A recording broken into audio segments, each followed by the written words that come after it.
All right, everybody, welcome to, hey, look, it's the second to the last day of Rocktober, which means we're 1/3 of the way through the fourth quarter. What happened to this year? It's already almost gone. Basically, a lot of the stuff you're doing right now, you're going to get paid for next year. You still have a window here of 30 to 45 days to do business that'll still close.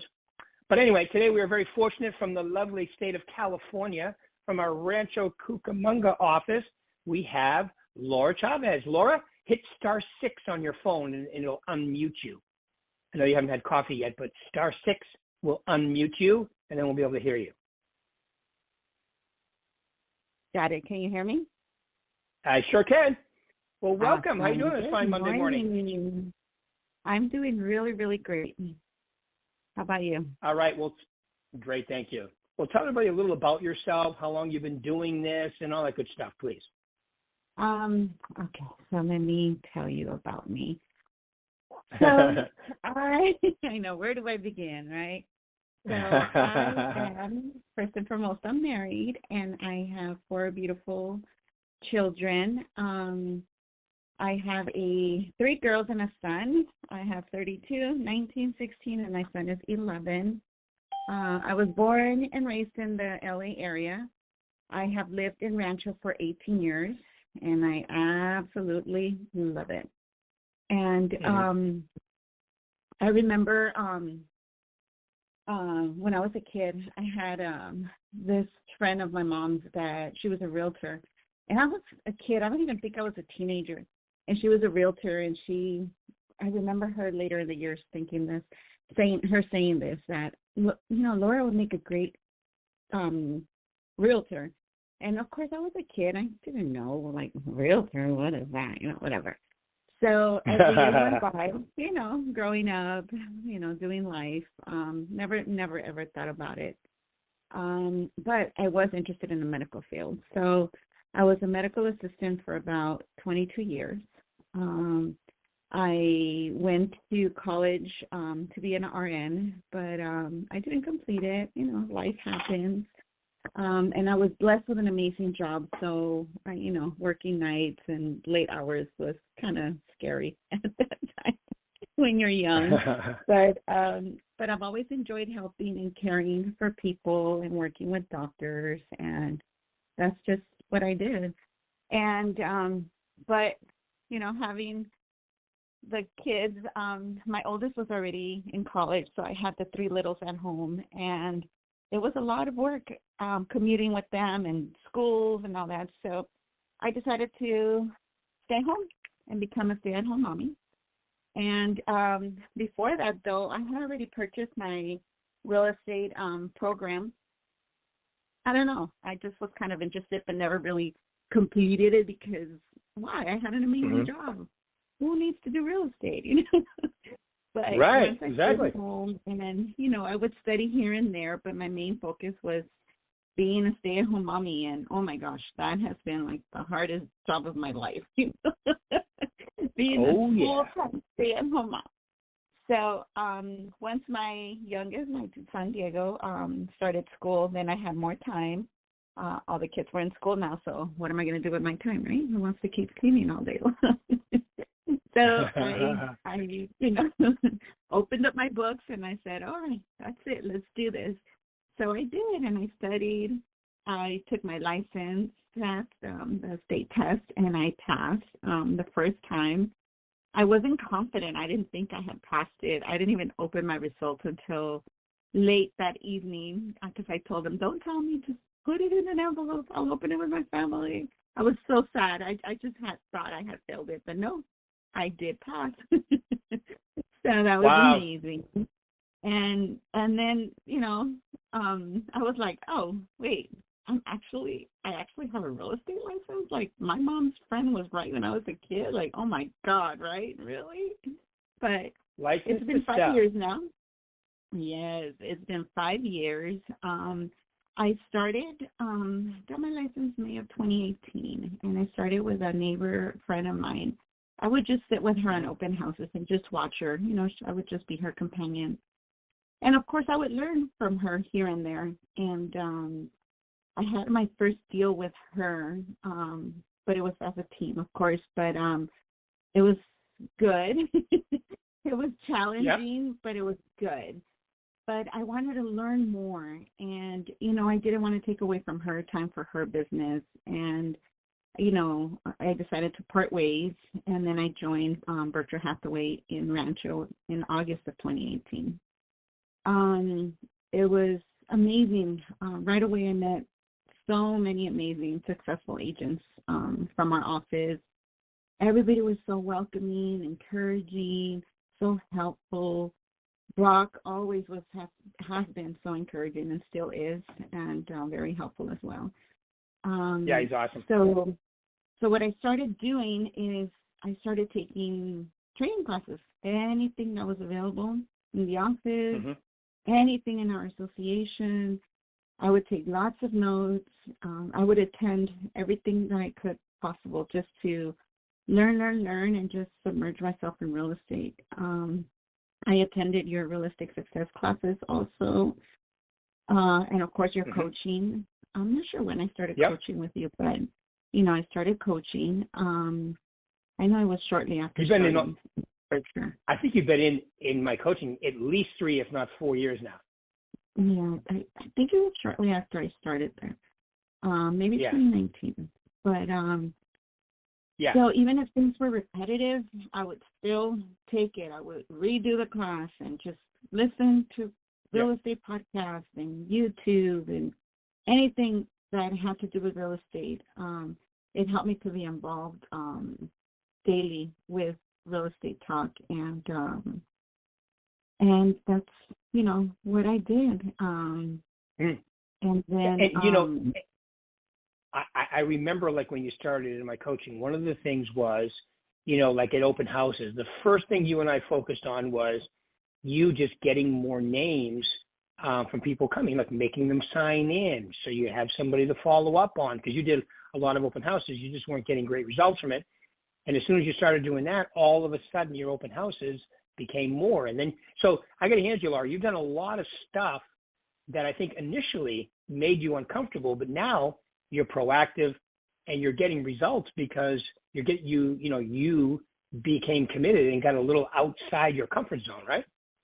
Oh my gosh, yes. I would do open houses every weekend, and yes, it was very uncomfortable I've always been a people person, so I can just talk, but how do I talk real estate? How do I get them to tell me what they're looking for, what they're here for? Like, are you for real? Are you just a looky-loose person? Like, right.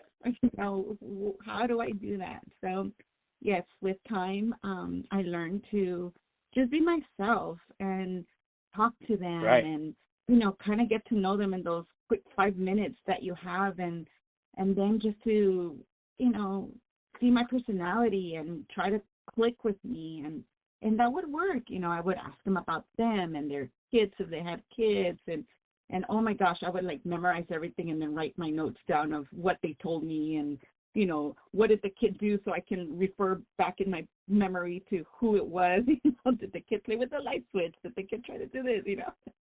Just so I can put 2 and 2 together who I was speaking with later, and people would just click with me, and then they would just give me their information, and then another thing that for open houses, what I would do before that was to door knock. I would door knock the Friday before, or if I didn't have time the Friday before, I would do it a few hours before my open house. And then I would talk, get as many numbers as I could. I would just invite them to the open house. I wouldn't go to their door really, looking for business, even though I was. But I just wanted them to get invited to my open house and, come on by. And then I would try to talk to them there, of course. What else? Let's see. How comfortable was that for you at first? At first, the first couple of times it was hard. But like I said, once I was, I was in my head thinking, I'm just inviting them to my open house. I'm not here to sell you anything. I'm just inviting you. So that would be my thing in my head. I'm just talking to someone, inviting them to my party. Let's do this. And that just gave me more comfort. And it worked well. Um, let's see. For open houses, after open houses, follow-up, it was a must. You have to follow up after open house, because what's the point of you being there if you're not going to follow up? I would call the Monday after or the Tuesday, depending, and I would just say, hey, thanks for coming by. I'm here to answer any questions you may have. And a lot of times people would just open up and tell me, and a lot of people thought I would create miracles, but I'm like, no, I'm not a miracle worker. You need to have money. Right. But another thing that I do is, for my current clients, I continue to follow up. I send them. Let me go back. Sorry. For the open houses follow up. When I was able to get addresses, I would send them thank you cards. I would call them and mail them a thank you card for coming. During open house, I would share my app with them. That way, if they didn't write down their phone number, I would have it on my phone. I share in my app, and that worked pretty well. And I can see when people, if they wouldn't answer and they would use my app, the app tells me, oh, so-and-so logged in. And then I would wait like a day and then, hey, hi, how are you? I met you here and there, and then they would engage. So that was the way what I would do. That's awesome. My very first transaction at Berkshire Hathaway. First, let me go back and say that I was so blessed by so many amazing agents that would let me host their open houses, all the listing agents in our office. I guess I can say I began as a buyer's agent because I would work with buyers all the time. And back then, I used to hear, oh, listing agent. Then I learned why it's important to be a listing agent. But so many of the amazing agents in our office, like I said, they were so welcoming and so helpful. And I would reach out and I would be able to host open houses. And that's how I was able to get my many leads. Whenever there was an property for sale in my neighborhood, why didn't I get it, And it was from some other broker, I would reach out to the agent and right away and offer to host open house. When that would happen, it happened a few times, maybe like 3 times, I would put out as many signs as I could around the community. And especially around my kids' school. I was in PTO for many years and volunteered many hours, but we couldn't really advertise at school. So how was I going to get known? How was I going to tell people I'm a realtor? Call me. Right. So I would put signs everywhere. And then I wouldn't pick up the ones around the school till like later Monday. And good for you. And it was huge. People would call me, oh my God, we saw your sign. Oh, you look great. Oh my God, you're a realtor? Yes, it worked. The kids at school would tell me, oh, I saw your picture. You were so pretty. So and so. So that was great. I'm like, yay, it's working. And however, it wasn't all great. Frustration grew. I was starting to get disappointed because nothing was happening. I was working, calling, doing classes, and nothing was happening. And finally, after 8 months of being with Berkshire Hathaway, I finally got my first deal. And the way I got it was amazing. I was hosting an open house here in Rancho. And then, I had a few people come by. I remember that one was my first one that I was like super busy. I think I had 16 people or something. And on the Sunday, the last day, I had this guy come, and he was by himself, a young gentleman, very nice. And he's like, I love the property. How do I write an offer? And I'm like, oh, do you have an agent? And he's like, no, I don't. Can you explain the process? And I was thinking at first, is Brock testing me? Did he send this guy over? Like, what? What do you mean explain the process to you? What? So I did. Yeah. And of course, I said, I can help you. And, I referred him to our office lender that we had at the time, and we made it work, and I couldn't believe it. Like, what? I found a client, and I wrote an offer. And you for put it together. Open house, right? Mm-hmm. It was so amazing. I love that feeling, and it just gave me that. All right, what you're doing is working. Let's The confidence, keep it going. Let's keep it And then, going. if I remember correctly, you went on a little run after that, right? You went to, and it's interesting because a lot of your business comes from your open house activities, right? At the beginning, absolutely. It was all open houses. I made a few cold calls, but it just wasn't getting me anywhere. People would just hang up, and it wasn't working. And so I discovered that being in front of people is what helped me. And, don't get me wrong, door knocking is not my best, not my cup of tea. I hate dogs. I hate when people, I love dogs. No, I love dogs, but I'm afraid of them, especially the big ones. And people just let them come out of their door and come to me, and I'm like, wait, I don't know him. Let me get to know him. So that's my number one scary thing about door knocking. It's not even getting hurt by a person. Poor doggies, And I have never been threatened by one door knocking, but I don't know. I'm just you come to the door and they want to attack you, and then you open the door and they run out and they're all sniffing you and all over you and jumping on you, and I'm like, oh God, no. No, not this. Anyway, but it's interesting that you prefer, which some people are terrified of.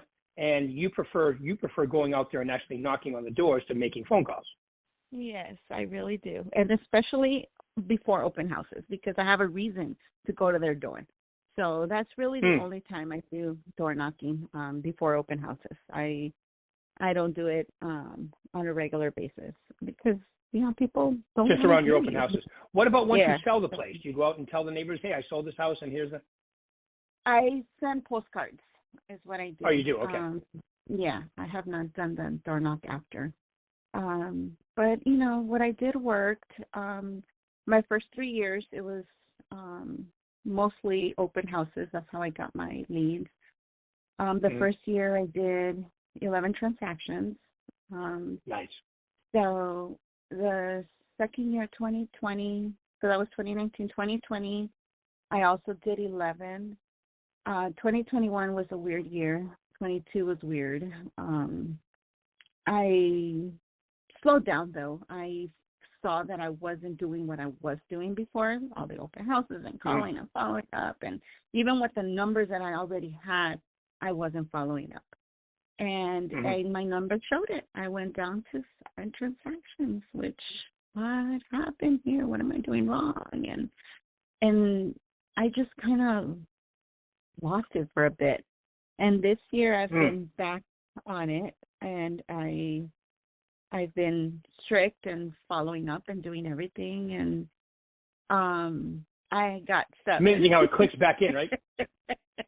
But I got 7. I'm in escrow for 2 right now, but real estate is real estate, and unfortunately with the market and the buyers being afraid, I think those 2 are not going to work for me this time around, but it happens, and we have to stay in and survive and be happy for what you get. And you can't be happy for the ones that you have and haven't closed because you don't have them.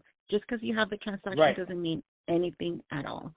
And I learned that immediately after like the first 4 months, because I had so many leads that I would take them to show houses and, oh, yes, I like it. Oh, sorry about my dog.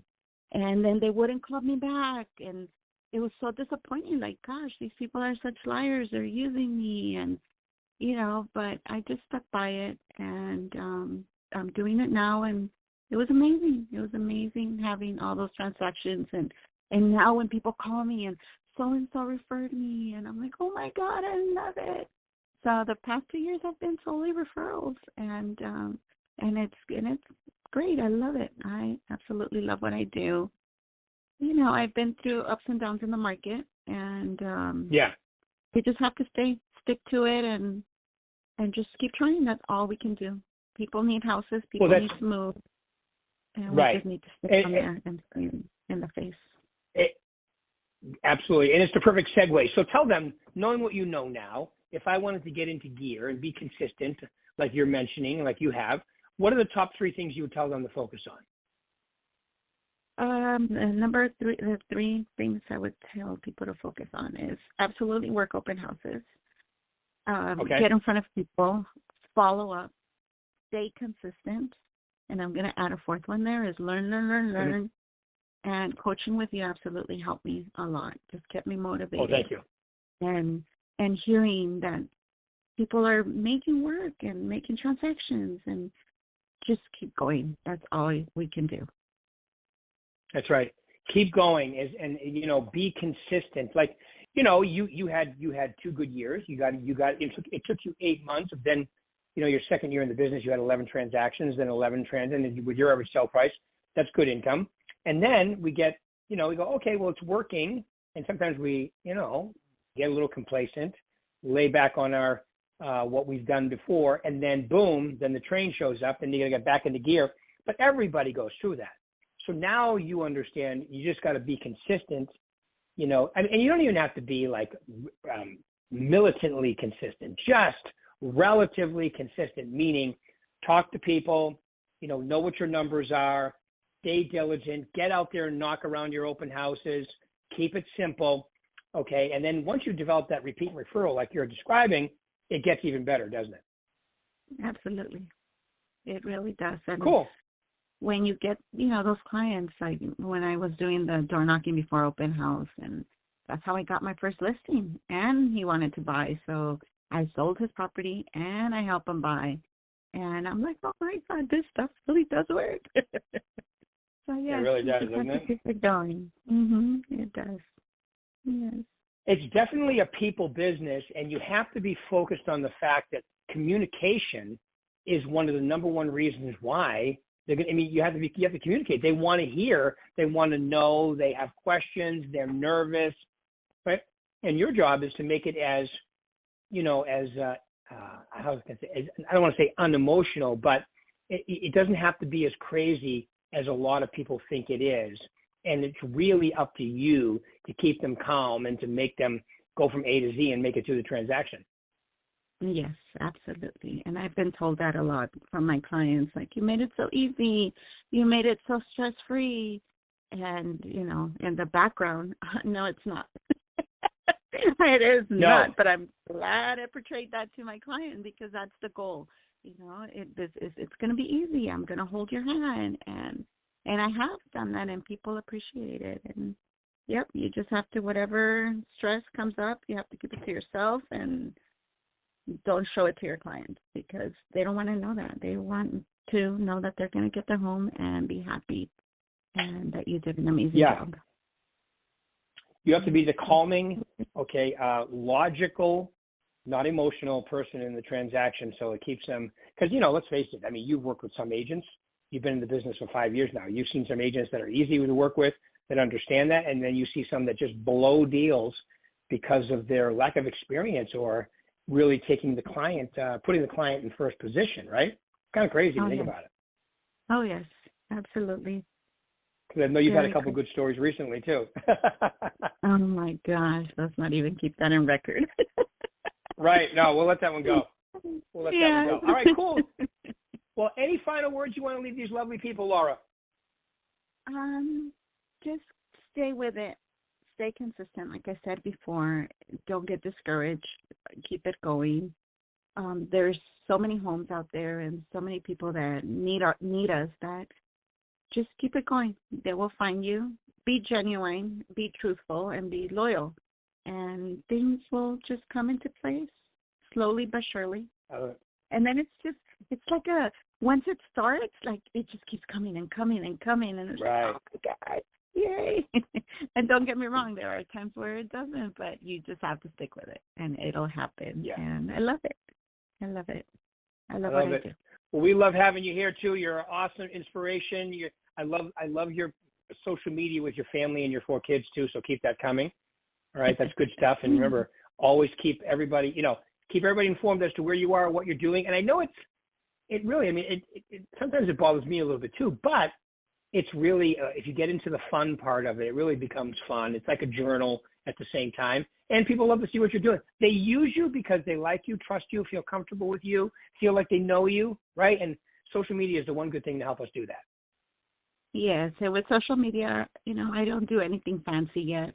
Just simply, that's all you need to do. Driving digital properties, or, oh my gosh, Right. it's key time, or, like the Halloween one was so funny to me. And these things just appeared in my head. I'm like, oh, let me do this.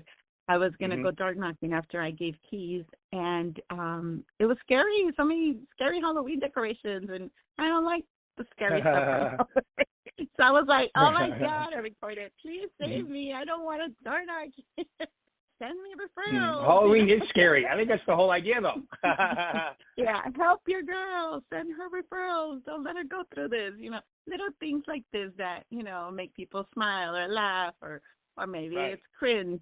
I don't know, but it keeps me on top of mind that I'm working, and they know that I'm busy, and yeah, just little reminders here and there, and I love it. Even if I'm looking up a transaction, like writing an offer, or if I'm studying for a class, I record it. Oh, it's time to learn this, or it's time to learn that. Yeah. So they know that I am in real estate every single day, that this is what I do. And it works. Perfect. Well, you're the best. Keep it rocking. Thank you very much for taking your time out today, Laura. Everybody else will do this in a week. You're the best. Keep it rolling. Talk to you soon. Thank you so much. I appreciate you. Thank you, Laura. I appreciate you. Bye.